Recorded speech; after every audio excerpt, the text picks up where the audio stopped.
হরির সেবা করেন তারা কি জীবের সেবা করেন না? প্রশ্ন, যারা হরির সেবা করেন তারা কি জীবের সেবা করেন না? উত্তরে বলছেন, হরি অখণ্ড বস্তু, হরির সেবকই যথার্থ জীবের বন্ধু বা সাহায্যকারী। যারা জীবের বাহ্য চেহারায় মুগ্ধ হয়ে হরির বাহ্য অঙ্গের সেবাকেই হরি সেবা বা জীব সেবা মনে করেছে, তারা বিবর্তবাদী। তাদের জীব সেবা হয় না। হরির বাহ্য অঙ্গ মায়ার সেবা হয়। এইভাবে অনন্তকাল মায়ার সেবা করলেও নিজের বা পরের মঙ্গল হতে পারে না। নারায়ণের দরিদ্র বুদ্ধি হলে নারায়ণের সেবা হলো না, নারায়ণ দাস জীবের সেবাও হলো না, মায়ার সেবা হয়ে গেল। বিবর্তের সেবা, মরীচিকার সেবা, ছায়ার সেবা কখনো বস্তুর সেবা নহে। তত্ত্ববস্তু একমাত্র কৃষ্ণ, জীব সেই কৃষ্ণেরই সেবক। হরির নিত্য সেবক আমরা হরির সেবা করব। হরি ভক্তের সেবা করব। যারা হরি ভক্তকে বুঝতে পারেন তাদিগকে শারীরিক ও মানসিক সাহায্য করব। আর হরি ভক্তের বিদ্বেষী যারা তাদেরও সেবা করব অপেক্ষার দ্বারা। ঈশ্বরের সেবকই আমাদের বেস্ট ফ্রেন্ড, সর্বোত্তম অকৃত্রিম বন্ধু। তাদের সঙ্গে মিত্রতা করব। আমার যে সকল বন্ধু বিষ্ণু সেবা মাহাত্ম্য বুঝতে না পেরে অন্য ধর্ম গ্রহণ করেছেন, তাদের কাছে বিষ্ণুর সেবার কথা বলব। যদি তারা বিদ্বেষী না হন, আর যারা বিদ্বেষী নাস্তিক প্রভৃতি তাদের সঙ্গে অসহযোগ করব।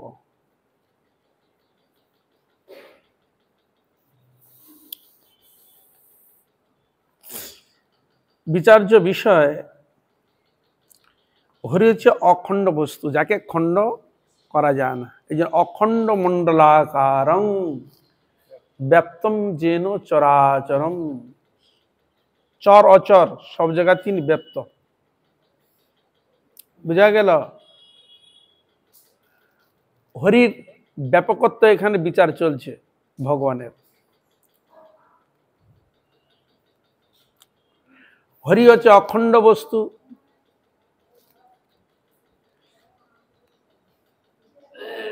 আর হরির সবই যথার্থ জীবের বন্ধু সাহায্যকারী।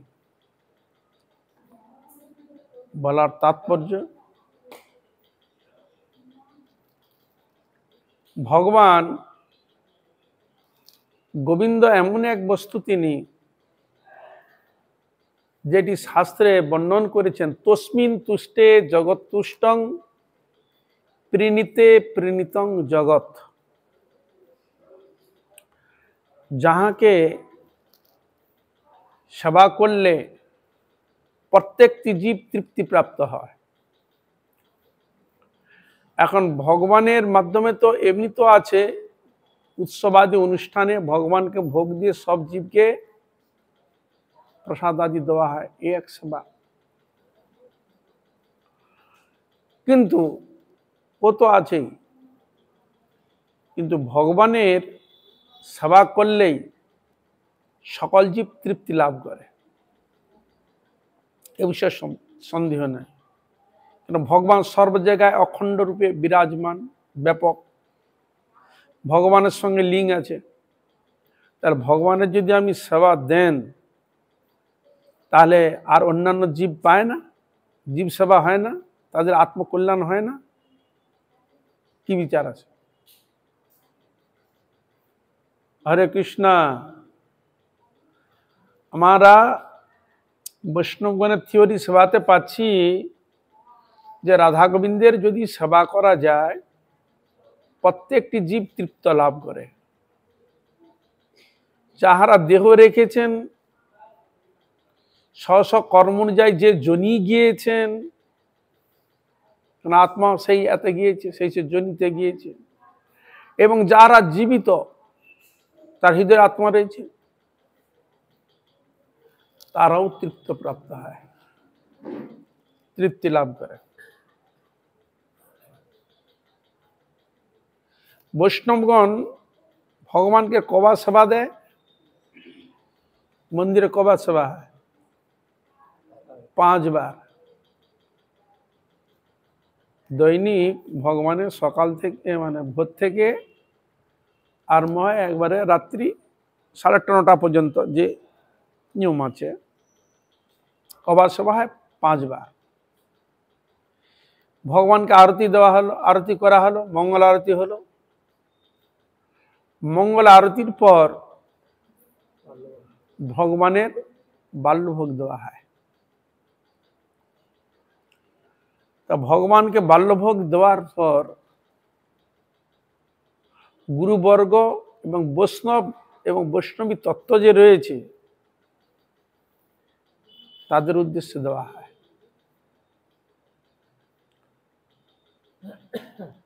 সর্ব বৈষ্ণবে ভো নমঃ।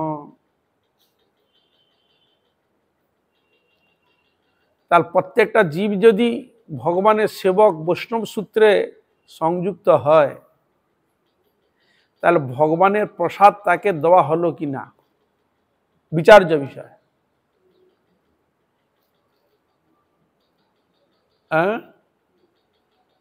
গুরুবরকে দেওয়া হচ্ছে, তারা যদি তৃপ্তি অর্থে গ্রহণ করেন ভগবানের মাধ্যমে তিনি পান, ওরা পাবে না?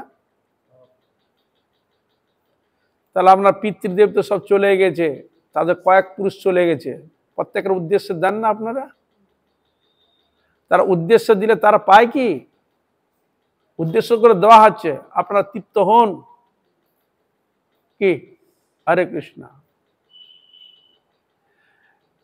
তারা যে কুলে জনিতেই যাক না কেন উদ্দেশ্য তো করে সমর্পণ করা হচ্ছে। এইটা তো শাস্ত্রীয় স্মৃতি শাস্ত্রে এইটাই তো বিধান। তাহলে এইখানে যে ওই যে ভোগটা দেওয়া হলো, তাহলে প্রত্যেকটি জীবকে পশু পক্ষী কীট পতঙ্গ যাই হোক না কেন তিনি বৈষ্ণব তত্ত্বরূপে প্রতিষ্ঠিত। কারণ আত্মাটাই বৈষ্ণব, ও বডিটা বৈষ্ণব নয়, আত্মাটাই বৈষ্ণব। তাহলে ভগবানের সঙ্গে সংযোগ, তাহলে ভগবানকে তাহলে প্রসাদ ওদের উদ্দেশ্যে দেওয়া হলো। সর্ব বৈষ্ণবে ভো নমঃ, বহুবচন।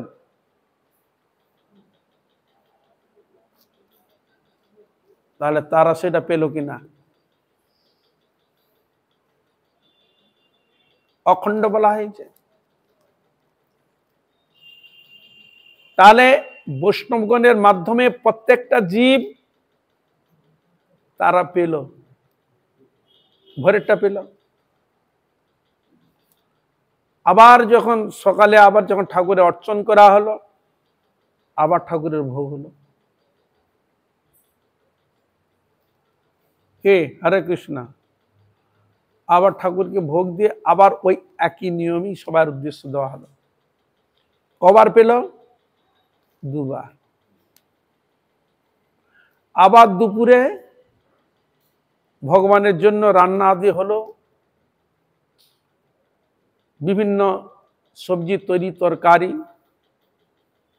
সুসজ্জিত করে ভগবানকে ভোগ দেওয়া হলো।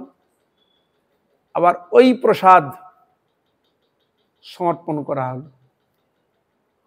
আবার ভগবানকে বিশ্রাম দেওয়া হলো। আবার বৈকালিক ফল ভোগ, এই সময় ফল দেওয়া হয়েছে ঠাকুরকে, ওই একই নিয়মে ফল দেওয়া হলো। আবার রাত্রে ঠাকুরের অন্নভোগ হয়। আবার দেওয়া, কবার দেওয়া হলো? আপনার বাড়িতে কবার দেন? সে আপনি দিতে পারেন, যেটা গ্রহণ, অন্নও দিতে পারেন, যেটা খাবেন, রুটি, যা আপনার ইচ্ছা, আপনি প্রীতি করে ভগবানকে যা দেবেন তাই হবে। কথা বুঝতে পেরেছেন? আর আপনার তো বাবা মা চলে গেছে, বছরতে একবার বাৎসরিক করে দিলেন ইত্যাদি। আর বৈষ্ণবগণ প্রত্যেকটা জীবের উদ্দেশ্যে পাঁচটা করে ভোগ প্রতিদিন দেওয়া হয় ঠাকুরের। এবার আপনার বলুন, তার আমরা কতটা সেবা করি তার আত্মকল্যাণের জন্য, আর বৈষ্ণবগণ কতটা কি করে? বিচার্য বিষয়।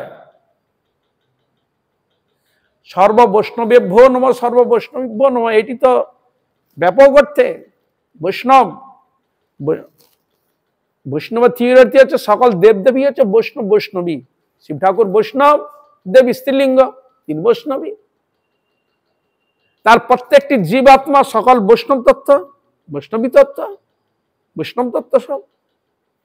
তার যখন ভগবানকে ভোগ দেওয়ার পর যখন সকল বৈষ্ণব তত্ত্বের উদ্দেশ্যে যখন দেওয়া হল, সে বাদ পড়লো কি?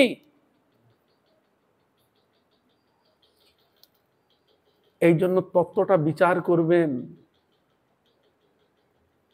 ব্যাপকত্ব খুব নিখুঁত ভাবে বিচার করে দেখবেন বৈষ্ণবগণ কতটা জীব মঙ্গল কারণ করে, কতটা মঙ্গল করে। জীব শব্দটা যখন, বৈষ্ণব শব্দ যখন প্রয়োগ হয়েছে, তার মধ্যে তো আত্মা আছে, তো আত্মা বেরিয়ে গেছে কি? আত্মা আছে। তার বৈষ্ণব কোনটা? এই আত্মাটাই বৈষ্ণব। তাহলে ওইটার সঙ্গে ভগবানের সঙ্গে সংযোগ। এই জন্য এখানে বলছে তস্মিন তুষ্টে জগৎ তুষ্টং, জগতের বাইরে আছে এরা। প্রীণিতে প্রীণিতং জগৎ, প্রীত হন, জগৎ প্রীত, শুধু ও নয় শব্দ, প্রীণিতে প্রীণিতং জগৎ।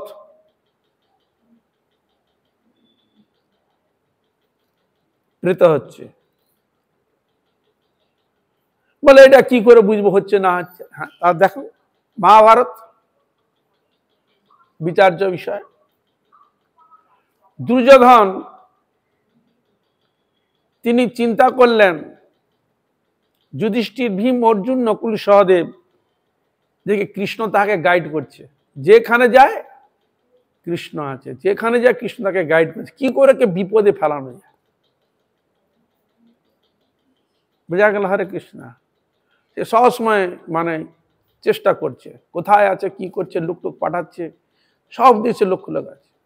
তা একদিন এখন বাড়িতে এসে উপস্থিত হয়েছে ঋষি দুর্বাসা, মহর্ষি দুর্বাসা। ও দেখলো ওই ওদিকে ঝামেলা ফেলাতে হয়, আমাকে বেশি পরিশ্রম করতে হবে না, অত না আসে যদি ইনার মাধ্যমে কাজ হাসিল হয়ে যায়। তাই সে একটা কুটবুদ্ধি চাপলো। কি করলো? ঋষি এসেছে, ভাল মন্দ করে খাইয়েছে, খুব সেবা দেখিয়েছে। নিজের স্বার্থ সিদ্ধি করতে গেলে তো কিছু করতেই হবে। খুব করে সেবা করেছে, সেবা টেবা করে, হ্যাঁ, চব্যচস্য লজ্জ পেয়, হ্যাঁ, স্বর্ণ বাটি থালিতে ভালো করে সেবা করিয়েছে। আর সেবা খুব করেছে, চরণ সেবা থেকে আরম্ভ করে সেবা, দান, ধ্যান খুব করেছে, মানে মন জয় করে নিয়েছে। বাবা খুব সন্তুষ্ট হয়েছে। বাবা বলো কি তোমার? বলো আমার একটা নিবেদন। কি তোমার নিবেদন? এই যে যুধিষ্ঠির, অর্জুন, নকুল, সহদেব, ওনারা তো এখন অজ্ঞাতবাসে আছে, গিয়েছে, তা আপনাকে অসময়ে ওনাদের কাছে যেতে হয়। বোঝা গেল? অসময় গেলে সে আপনার সেবা করতে পারবে না, আর আপনার আদর যত্ন করতে পারবে না। তখন আমি ক্রোধান্বিত হয়ে অভিশাপ দিয়ে দিবেন। সেবা না করতে পারলে কি হবে? অভিশাপ পড়িবে, অভিশাপ পেলে ব্যাস আমার আর ঝামেলা নেই, চুকে গেল। হরে কৃষ্ণ। ঝামেলা তো দিতে হবে না।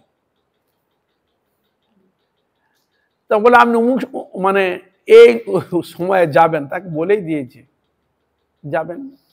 আর যে কিছু অভিশাপটা ওসব কিছু বলেনি, মানে অসময় গেলে খাওয়া দাওয়া হয়ে যাবে। জানে তো ওরা, দ্রৌপদী রান্না করে খাওয়া দাওয়া হয়ে গেলে আর তো খাওয়া যাবে না, আর তো সেরকম পাবে না, সেরকম এতে ঝামেলা পড়বে, তাই ওই অসময়ে পাঠিয়ে দিয়েছে। উদ্দেশ্য কি? ঝামেলায় ফেলাবার জন্য।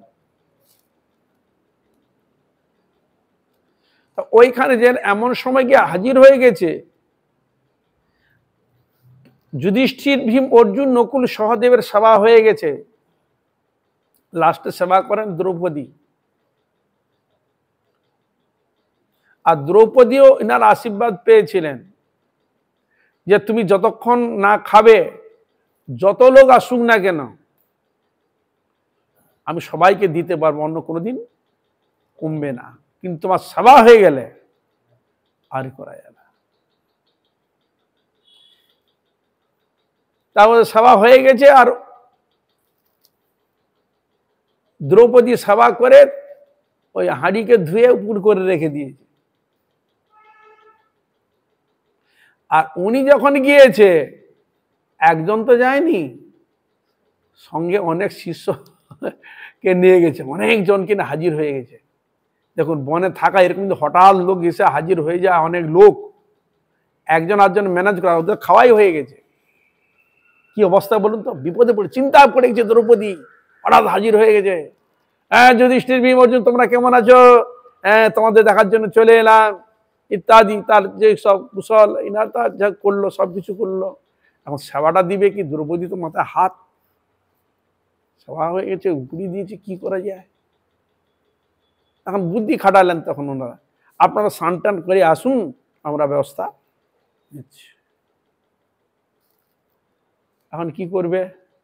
দ্রৌপদী তো মাথা হাত দিয়ে ভগবানকে, হে কৃষ্ণ, তুমি আমাদের রক্ষা করো, তুমি আমাদের সকল বিপদ থেকে রক্ষা করছো, বিপদ থেকে উদ্ধার কর, হে গোবিন্দ কৃপা করো, খুব ডাকছে ভগবানকে। ওরা তো স্নান করতে চলে গেছে, আর এদিকে ভগবান কৃষ্ণ উপস্থিত।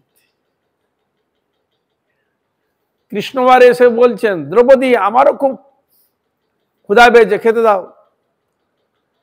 দ্রৌপদীকে কৃষ্ণা বলে সম্বোধন করতেন, কৃষ্ণা, কৃষ্ণা, আমারও ক্ষুধা পেয়েছে, আমায় খেতে দাও। বলে, ঠাকুর তুমি তো সব জানো, আমি খুব বিপদে পড়েছি, আর তুমি এখন চাইছো? কি হয়েছে বলো না। আমি খুব, কি না, এই এসে গেছে, এতগুলো শিষ্যগুলো নিয়ে এসে গেছে, দুর্বাসা, খুব রাগী ঋষি, একটু যদি সেবা ত্রুটি যদি হয়ে যায়, সবাই যদি না করতে পারি, মহাবিপদ, এখন তো মহাবিপদে পড়ে গেছে। আচ্ছা তুমি দেখো তো, তোমার ওই যে অন্যের যে হাঁড়িটা তুমি যে রান্না করেছিলে, ওটা দেখো না। কি দেখবো? মানে একটু কোনা ফোনা আছে কিনা দেখো না। শাক, তুমি কি বলছো? ভালো করে পরিষ্কার করে নিয়ে এসছি, কিছুই নাই।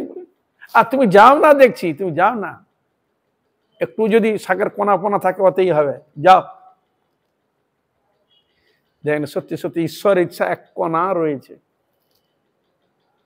এটা কি হবে? দন আমি দেখছি, এটা নিয়ে জিভে লাগছে, ও তৃপ্তস্মি, এই মন্ত্রটি বলে, ওম তৃপ্তস্মি। যেই সেবা করে নিয়েছে, ব্যাস, ওখানে আরম্ভ হয়েছে কি? পেট ফুলে ঢাক হয়ে গেছে। সকালে পেট ফুলে ঢাক হয়ে গেছে, বাহ্য কৃত্য আদি ঘন ঘন বাহ্য কৃত্য করছে, একবার ডবর ডবর পেট ঢাকের মতো বাজছে, ঢপ ঢপ ঢপ করে ঢাক বাজছে, থাকতে পারছে না। আর এবারে তখন ভীমকে বলছে, ভীম তুমি যাও তো, বলে আমাদের রান্না মানে যা, আসুন। আর তখন যা না, দেখি আসুন আপনারা। বলে, না না না, আজকে আমাদের খুব অসুবিধা আছে, এই হয়েছে, আর আমি থাকতে পারছি না, যা পরে একদিন আসবো। ব্যাস, বলো, চলে গেল। আপনারা কি বুঝলেন? কি বুঝলেন? হরে কৃষ্ণ, এই লীলাটার দ্বারা কি বুঝলেন? ভগবান একটা শাকের কোনা খেয়ে নিলেন, ও তৃপ্তস্মি বললেন, আর ওদের পেট ফুলে গেল, মানে ওদের ক্ষুধা তৃষ্ণা সব নিবৃত্ত হয়ে গেল, মানে আর উদ্বৃত্ত হয়ে গেছে, রাখতে পারেন পেটে, শারীরিক দিকে দিতে পারেন। তাহলে এখানে কি বুঝালো? তস্মিন তুষ্টে জগৎ তুষ্টং, এই জন্য জীব তুষ্টং, সর্বজীব তুষ্ট, সর্বজীব তুষ্টি লাভ করে, পুষ্টি লাভ করে। এই জন্য ভগবানের সেবা আদি দিলে সকল পেয়ে যায়, আর কেউ বাকি থাকে না, আত্মকল্যাণ সকলের হয়, আত্মকল্যাণ হয়, এ বিষয়ে কোনো সন্দেহ নেই। তাহলে বুঝা গেল, তাহলে ভগবান কি বস্তু চিন্তা করুন। ভগবান এই জন্য বৈষ্ণব যে জিনিসগুলো তারা করে, আমি বলবো এরকম পৃথিবীতে কেউ করে না। বৈষ্ণবগণ যতটা প্রত্যেকটি জীবের যতটা আত্মকল্যাণের ব্যবস্থা সংযুক্ত হয়, অন্য কারো ক্ষেত্রে হয় না, এটা আমি আপনাকে গ্যারান্টি দিয়ে বলতে পারি। দৈহিক ক্ষেত্রে হয়তো কেউ বস্ত্রদান, অন্নদান, যা যেরকম যতটুকু দৈহিক যে দানটা পায়, যা হোক করে, কিন্তু আত্মকল্যাণের ক্ষেত্রে এই বিষয়ে বৈষ্ণবগণই অগ্রগণ্য, এইটা আমি গ্যারান্টিতে বলছি, অগ্রগণ্য। আগে যদি হয় আত্মকল্যাণের দিকে, এটা বৈষ্ণবগণের মাধ্যমেই সম্ভব। এই তত্ত্ব তারা জানে। এই জন্য ভগবান শ্রী গোবিন্দ তার সেবাতে 5 বারই যা সেবা হয়, প্রত্যেকটি বৈষ্ণব তত্ত্বের উপর সেখানে উল্লেখ করা হয়, তারাও পেয়ে যায়, তারাও বাদ যায় না। তাহলে আত্মা হচ্ছে বৈষ্ণব, এই বডিটা বৈষ্ণব নয়, এই আত্মাটা হচ্ছে বৈষ্ণব তত্ত্ব, মানে বিষ্ণু থেকে এসেছে। ওই জন্য এখানে আত্মকল্যাণের কথা বলা হয়েছে, এই জন্য আত্মধর্ম, আমাদের ধর্মের নাম কি আত্মধর্ম, এই জন্য বলা হয় আত্মধর্ম। জীব বলতে কোনটা? ওই আত্মাটাকে জীব বলা হয়েছে, অন্য কোনো বস্তুকে বলা হয়নি।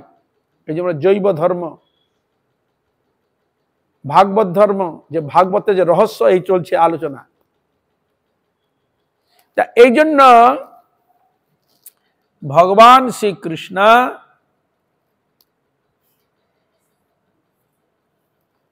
তিনি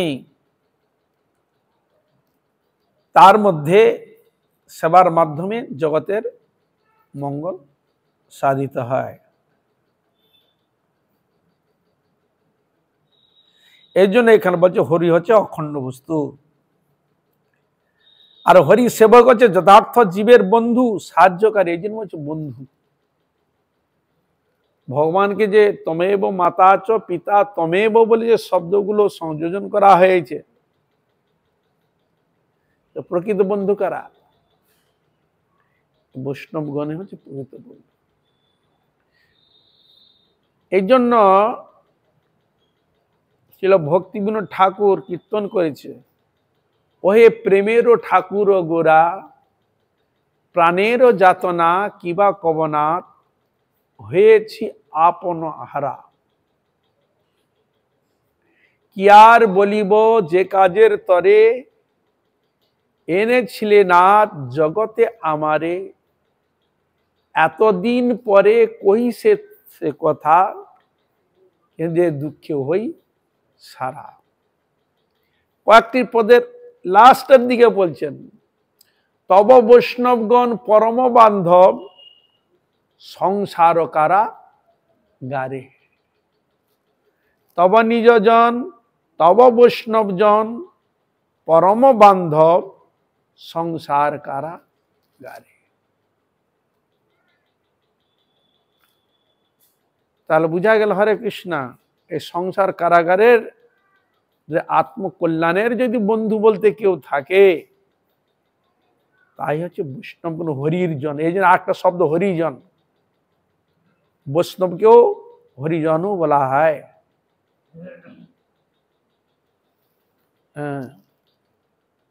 তা এই জন্য বলছেন সাহায্যকারী। তা এই জন্য একটা শব্দ বলছে যে আমরা দান ধ্যান বলতে বুঝি বাহ্যিক চেহারার সেবাকেই আমরা সেবা বুঝি।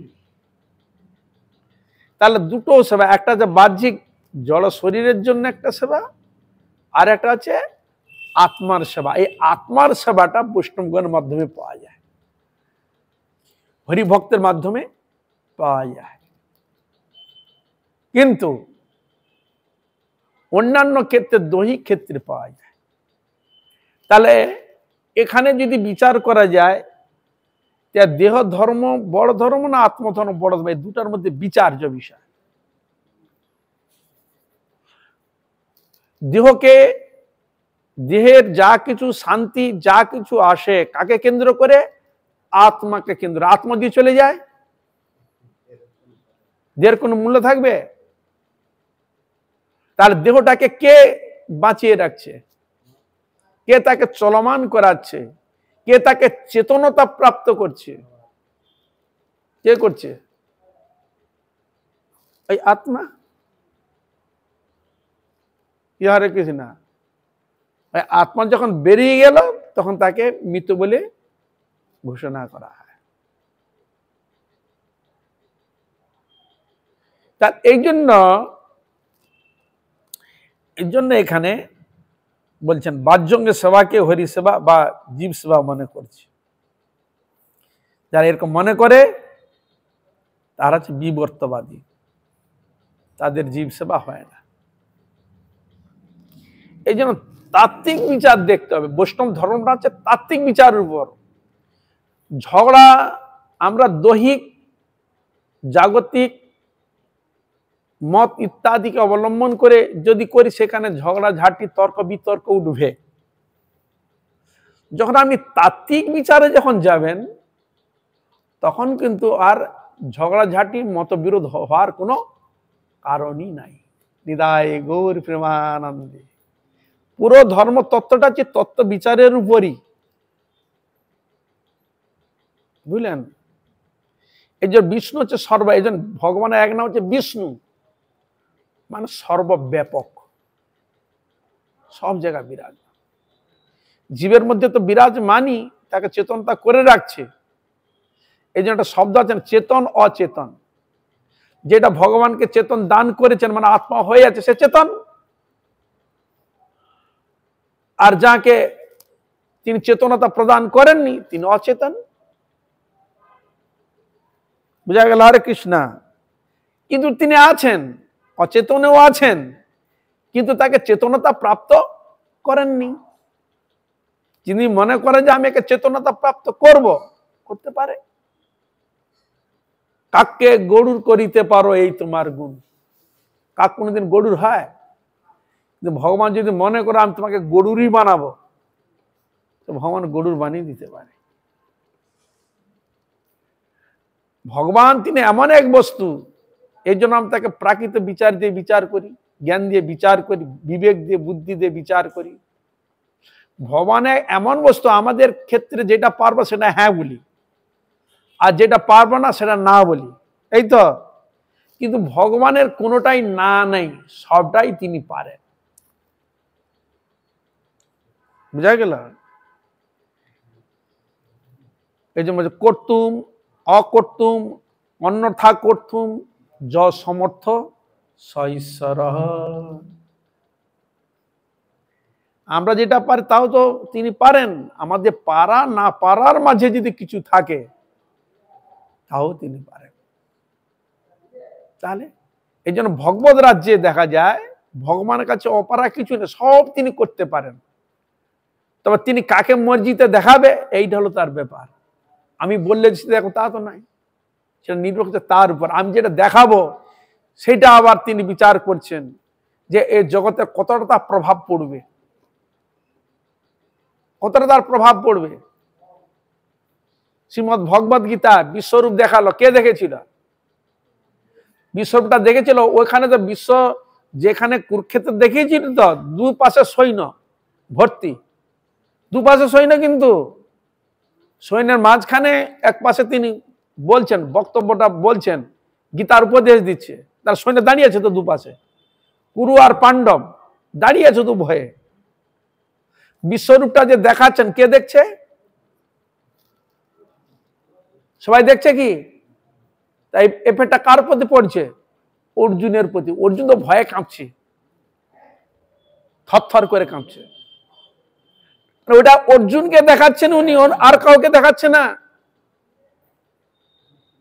আমি আমার বৈভব এবং আমার ঐশ্বর্য এবং আমার যে বিশ্ব ব্রহ্মাণ্ডের যে বিশ্বরূপ, এটা আমি ইনাকে দেখাচ্ছি, ইনার মাধ্যমে সেই জিনিসটা আমি দেখাচ্ছি। ইনার মধ্যে কতটা এফেক্ট পড়ে দেখি তো। তখন তীর কাঁপছে, ভয়ে কাঁপছে সে। ঠাকুর ওরে বাবারে, বিশ্ব সংসার চরাচর সৃষ্টি স্থিতি প্রলয় একবার সব ধ্বংস হয়ে যাচ্ছে, এসব আর দেখতে পাচ্ছে না। বিশাল তার রূপ, ধ্বংস হচ্ছে, সৃষ্টি হচ্ছে, সবকিছু দেখছে ভগবান, দেখাচ্ছে। সৃষ্টিও দেখাচ্ছে, ধ্বংস হচ্ছে দেখাচ্ছে, এবং তার শরীরের মধ্যে যত দেব দেবী মনুষ্য বৃক্ষ রাজি সমুদ্র নক্ষত্র সবকিছু তার মধ্যে বিরাজমান। আমরা জ্যোতিষ এই চোখে যা দেখি, দেখতে পাই, উপলব্ধি করতে পারি, সব তিনি তার মধ্যে দেখতে পাচ্ছে।